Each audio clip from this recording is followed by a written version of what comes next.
Nah, sebelum nanti ada pertanyaan dari teman-teman, mungkin ada yang perlu kami sampaikan, yaitu yang pertama sehubungan dengan permohonan justice kolaborator dari tersangka SS. Jadi memang benar pada hari Rabu tanggal 23 Juni yang lalu, tim penyidik menerima surat permohonan JC atau justice kolaborator dari penasihat hukum tersangka SS.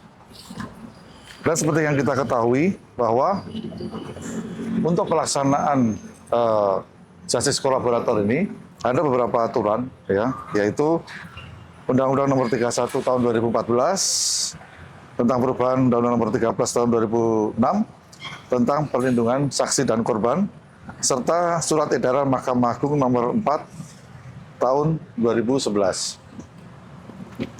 Jadi yang dimaksud dengan justice kolaborator adalah saksi pelaku, ya, saksi pelaku yang bekerja sama, ya, saksi pelaku yang bekerja sama yang mengungkap sesuatu yang lebih besar, katanya.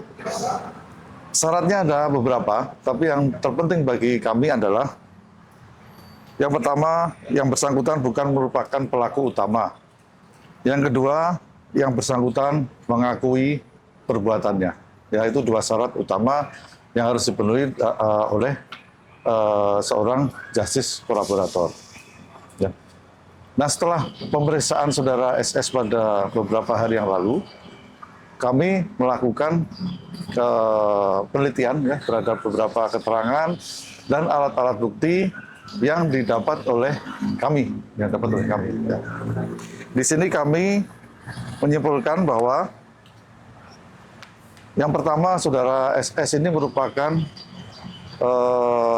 pihak yang paling bertanggung jawab dalam hal penentuan atau verifikasi titik-titik SPPG. Sehingga dengan demikian, yang bersangkutan ini merupakan pelaku utama, ya, atau pelaku utama, sehingga yang bersangkutan ini bukan merupakan pelaku yang second, ya, yang second liner, yang kedua yang akan membuka pelaku di atasnya. Karena yang kita sangkakan di sini adalah tindak pidana korupsi, salah satunya adalah jual beli titik dan kerugian keuangan negara dalam melakukan pengadaan barang dan jasa. Ya. Dalam hal ini, saudara SS itu melakukan atau meminta pemohon JC terhadap sangkaan jual beli titik, sehingga yang bersangkutan merupakan pelaku utama. Kemudian yang kedua, yang bersangkutan harus mengakui perbuatannya.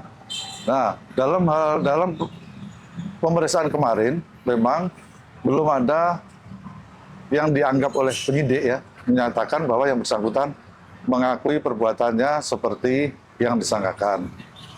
Atas dasar hal tersebut, ya, kami belum bisa memenuhi permohonan justice kolaborator atau menolak permohonan justice kolaborator dari tersangka SS. Namun demikian, semua informasi yang disampaikan oleh yang bersangkutan kepada kami, pada penyidik, itu sangat kami hargai. Ya, semua informasi sangat kami hargai, dan itu digunakan untuk bisa digunakan untuk membuat terang kasus ini. Namun demikian, untuk justice kolaborator kita terikat pada aturan-aturan yang ada.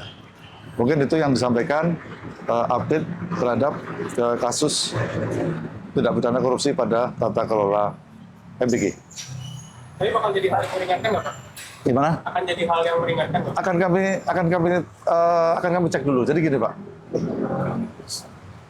Semua informasi yang disampaikan oleh saksi maupun tersangka itu apabila berguna bagi penyidikan, itu pasti akan kami pertimbangkan. Ya.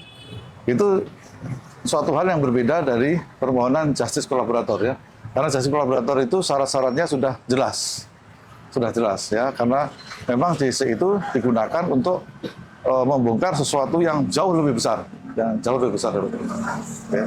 termasuk nama-nama yang pernah disampaikan oleh Pak Sony gitu ya, nama-nama dan rekaman CCTV segala macam. Untuk pengadaan CCTV memang sedang kami cek, ya, sedang kami cek. Sedangkan nama-nama itu juga sedang kami pelajari, ya, nama-nama itu sedang kami pelajari apakah hal itu merupakan suatu tindak pidana, ya, atau penyimpangan lain atau sesuatu yang lain yang lebih besar. Itu yang sedang kami dalami dalam penyidikan ini. Namun demikian, ya seperti yang saya sampaikan tadi, Pak, bahwa kewenangan untuk memverifikasi titik MBG itu memang ada pada yang bersangkutan. Ya, kewenangannya ada pada yang bersangkutan.